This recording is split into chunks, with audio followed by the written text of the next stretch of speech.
Hey guys, welcome back to my YouTube channel Anusmita's Diary. আশা কৰিছো আপোনালোক সকলো ঠিকে আছে। আজি বহু দিনৰ মূৰত এটা লং ব্লগ লৈ আহিছো। আৰু আজি হল বহাগৰ 3 তাৰিখ মানে 17 এপ্ৰিল আৰু আজি আছে আমাৰ ইয়াতে দধিমন্থন উৎসৱ মানে সুৱৰি উৎসৱ। আৰু আজি আমাৰ ঘৰত কোনোবা আহিব। সো কোন আহে সকলো দেখাই আছো আৰু দধিমন্থন দেখাম আপোনালোকক। সো ভিডিওটো ধুনীয়াকৈ চাই থাকক।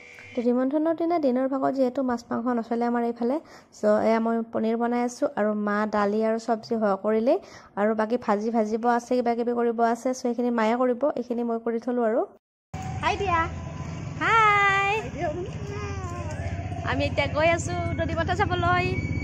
আমাৰ টিকলি এইটো হা আৰু ইয়াত দধিমন্থনস্থলী আহি পালোঁ আৰু আহিয়েই দেখিলোঁ যশোদা আৰু ৰুক্মিণীৰ লগতে গোপিনীসকলক ধুনীয়াকৈ সকলোৱে আদৰি আনি আছে। আৰু বহুত দিনৰ মূৰত দেখিলোঁ, কাৰণ ঘৰত যিহেতু আলহী আহিছে চোৱাই নপৰে। আৰু তাৰপিছত নাটক আৰম্ভ হ'ব। চ' আপোনালোকক অকণমান নাটক দেখাওঁ, চাই থাকক। আৰু এয়া দেখিলোঁ বান্দৰ, মানে মানুহৰে বান্দৰ বনাইছে নাটকৰ কাৰণে। আৰু আমাৰ এই দধিমন্থন উৎসৱত যিখন নাটক হয়, সেই নাটকখনত ভগৱান শ্ৰীকৃষ্ণৰ জন্মৰ পৰা মানে সৰুকালৰ পৰা ডাঙৰ হোৱালৈকে গোটেইখিনিয়ে দেখায়, মানে কৃষ্ণৰ ডাঙৰ ৰূপ সৰু ৰূপ গোটেইখিনিয়ে দেখায় আৰু।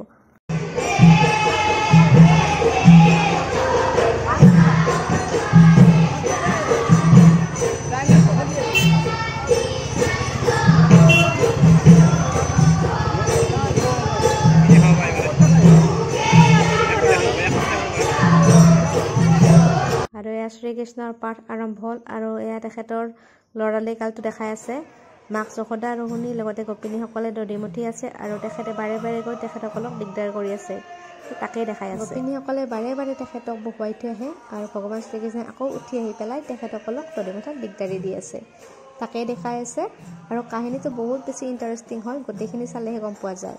আৰু তাৰপিছত শ্ৰীকৃষ্ণৰ ল'ৰালি কালতো বহুতখিনি পাঠ আছিল, কিন্তু মই ভিডিঅ' কৰি থকা নহ'ল, মানে মোৰ ঘৰত আহিব লগা হ'ল। আৰু তাৰপিছত শ্ৰীকৃষ্ণ ডাঙৰ হোৱাটো দেখায়, মানে ডাঙৰ কৃষ্ণ। আৰু তেখেতক আদৰি অনা হয়, লগতে বলোৰাম আৰু গোপালসকলক আদৰি অনা হয়। খুব ফূৰ্তি কৰি সকলোৱে আনে, খুব বেছি ভাল লাগে। আপোনালোকক দেখাই আছোঁ, চাই থাকক। আৰু আমি ঘৰত গৈ আছোঁ জেঠীহঁতৰ বা ভিনদেউৰ লগত, কাৰণ অকণমান পিছতে বলোৰাম কৃষ্ণক যিহেতু আদৰি অনা হয় আমাৰ বাটেৰে। চ' আমি খৰধৰকৈ ঘৰত গৈ আছোঁ। আৰু এয়া গোপালসকল আহি আছে, আগে গাই আৰু দামুৰী এহাল, তাৰপিছত বলোৰামৰ পিছত শ্ৰীকৃষ্ণ আৰু শ্ৰীকৃষ্ণৰ পিছত গোপালসকল আহি থাকে। আৰু মানুহ দেখিছেনে কিমানবোৰ মানুহ হয়, বহুত বেছি ভাল লাগে আৰু বহুত ফূৰ্তি কৰে সকলোৱে।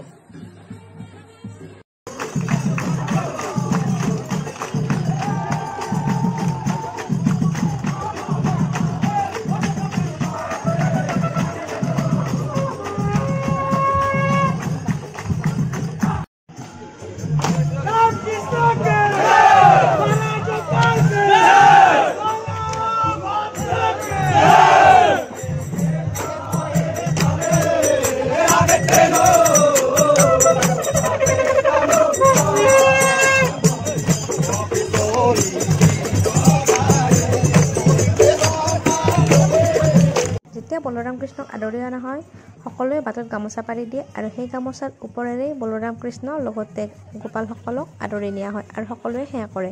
আৰু তেখেতসকলৰ পদধূলি পৰা গামোচাখন আমি সকলোৱে ঘৰত থৈ দিওঁ আৰু এইটো প্ৰতি বছৰে কৰা হয়।